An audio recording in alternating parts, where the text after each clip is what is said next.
हमारा कर्तव्य ये है कि हमें निश्चय कर लेना चाहिए कि हमें हिंदुस्तान में जितने लोग हैं सबको हिल मिल के भाई भाई की तरह के रहना है। नमस्कार, मैं ईशा नेगी स्वागत करती हूँ आप सभी का हमारे चैनल आवर पॉलिटिशियंस में।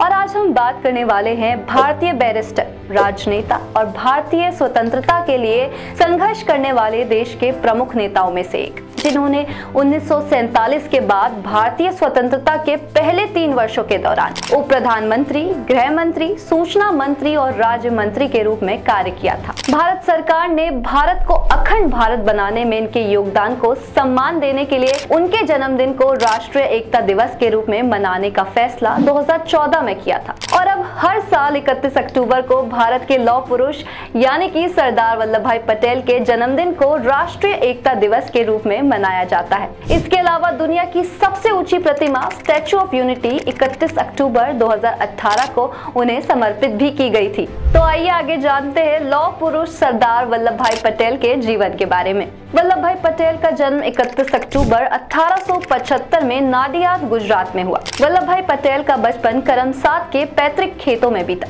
यहीं से वो मिडिल स्कूल से पास हुए और नाडियाद के हाई स्कूल में गए, जहां से उन्होंने 1897 में मैट्रिक पास किया। इसके बाद उन्होंने लंदन जाकर बैरिस्टर की पढ़ाई की और वापस आकर अहमदाबाद में वकालत करने लगे। महात्मा गांधी के विचारों से प्रेरित होकर उन्होंने भारत के स्वतंत्रता आंदोलन में भाग लिया। सन 1917 से 24 तक पटेल ने अहमदाबाद के पहले भारतीय नगरपालिका आयुक्त के रूप में कार्य किया। पटेल ने पहली बार 1918 में अपनी छाप छोड़ी, जब उन्होंने फसल के खराब हो जाने के बावजूद भी बॉम्बे सरकार द्वारा पूरा कर वसूलने के निर्णय के खिलाफ करैना, गुजरात के किसानों और जमींदारों की मदद से आंदोलन चलाया था। बारडोली अभियान में उनके कुशल नेतृत्व के कारण उन्हें सरदार की उपाधि भी दी गई थी, जिसका मतलब होता है लीडर। जब अंग्रेजों ने भारत की आजादी की घोषणा की, उस समय देश 565 देसी रियासतों में बटा हुआ था। ब्रिटिश शासकों ने इन रियासतों को स्वतंत्र शासन करने की छूट दे दी थी। इस प्रकार भारत की आजादी कई छोटी छोटी रियासतों में बटी हुई थी। सरदार पटेल ने देश के गृह मंत्री के रूप में इन सभी से भारतीय गणतंत्र में शामिल होने का आग्रह किया था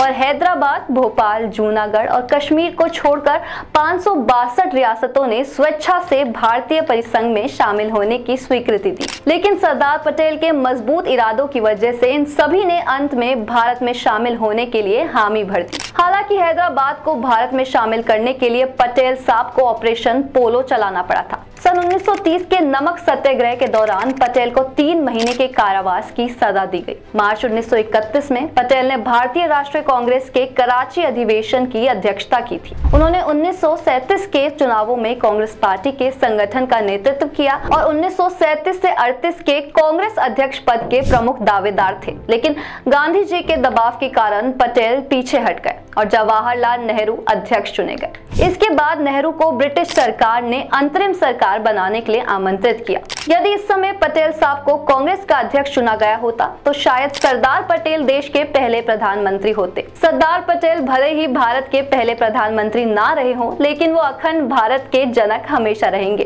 तो ये थी कहानी सरदार वल्लभ भाई पटेल की। आज के लिए बस इतना ही। मैं मिलती हूँ आपसे हमारी नेक्स्ट वीडियो में। तब तक के लिए वीडियो को लाइक करें, शेयर करें और चैनल को जरूर सब्सक्राइब करें।